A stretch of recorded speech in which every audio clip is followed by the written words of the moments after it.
Well, hello, this is Mark from the Swamp School, and we are outside today. We're going to be starting a new section on soils. And the soils that we're going to be covering, of course, is going to be related to hydric soils and wetlands. But before we get into that, we need to talk about the concept of soils. So we thought we would go out, got my soil auger, we're ready to go out and do some soil sampling. However, before we even start that, we need to agree on what exactly are we looking for. The issue is that when we do wetlands work and wetlands investigation, soils are essentially kind of evaluated by two groups of people. One are what we call soil scientists, and the other group are soils engineers. Now, for those that are doing wetland delineation work, you'll recall that the U.S. Army Corps of Engineers is in charge of this program. Therefore, we're actually doing engineering more so than we're doing science when we're doing soils investigations. So this has always led to some confusion. Now, one of the first questions people ask is, what's the difference between a scientist and an engineer? And we always joke, well, one, the engineers get paid more. Two, they got kind of an attitude because they got licenses and things like that. Though some of the soil scientists do too. But anyway, that's just all in good fun. But the reality is that they're very different disciplines. The idea behind science is the premise of science, and we ask our students in class, do they know what the premise of science is? Well, that's always a challenge because I don't know that they teach this anywhere, but the premise of science is that all things are possible, and that the idea with science is the job of the scientist is to eliminate the impossible. So to that end, through experimentation and testing, they will eliminate the impossible over many experiments and tries. And the idea is that we can then predict things based upon possibilities, and that's where the engineering comes in. But the scientist still leaves the realm of the impossible is what they're really trying to rule out, and possible remains. Now, one experiment I like to do is I use my soil auger here, and if we take the soil auger and if I let go of it, and the neat thing about this is because it's going to cut off, you're going to assume it's going to fall and hit the ground. Probably heard it fall and hit the ground. However, you haven't actually observed it. You've only heard it. The issue is, and I guess you could consider observation. So I'll do this one more time. Jump out here. I'm going to pick it back up. Now this time, I'm just going to do this, and now I'm going to tell you that I let go of the auger. Now the issue is, did it hit the ground?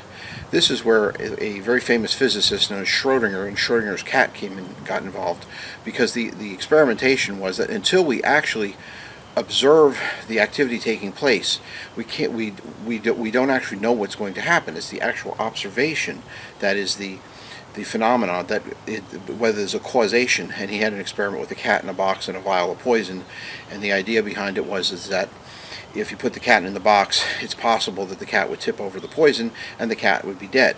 However, we don't know that that happens because the cat's very quiet, and until we actually open the box, we don't actually observe the result. So Schrodinger's cat is a very important experiment. Well, I've just essentially done a Schrodinger cat's experiment. Unless you were able to see the ground, you don't actually know whether the auger fell. By the way, I didn't let go of it. But the issue is that we have...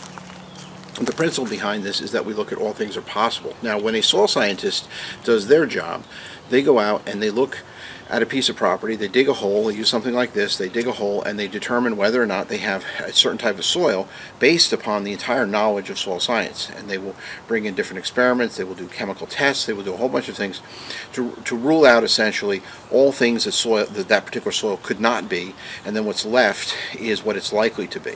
And that's the job of the scientist. The engineer takes a very different approach.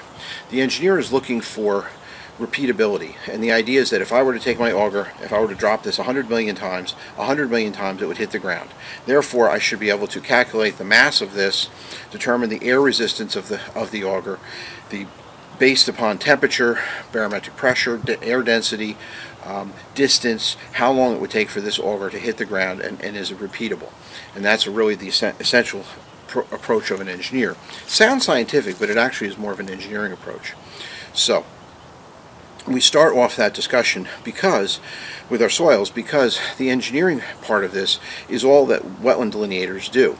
They basically look at known indicators, and we're going to go through a bunch of these in the coming weeks over different types of indicators and so forth, but essentially they go through known indicators, and we go from indicator A, B, C, and D, and we'll go over what those mean in a bit. But the idea is that we are not doing a scientific study, we are actually looking for things that other people have established that if you meet this indicator, you have a hydric soil. And that's a big difference than the way things were done prior to the regional supplements where this first came out. Prior to that, we were taking more of a soil scientist approach where we would look for essentially indications of hydricness, if you will, based upon ruling certain types of soils out and certain types in and so forth. So it was a very different approach, and when the regional supplements came in, we basically added the concept of indicator approach, and we look for the presence of absence of indicators. So that's it for this week. We're just giving you a quick rundown of soil science and soil engineering. I've got some bad news for you if you have wetland scientist on your business card. You might want to call it wetland engineer and then ask for a raise. So with that, I will have a good week, and we'll see you again in 2 weeks. Take care.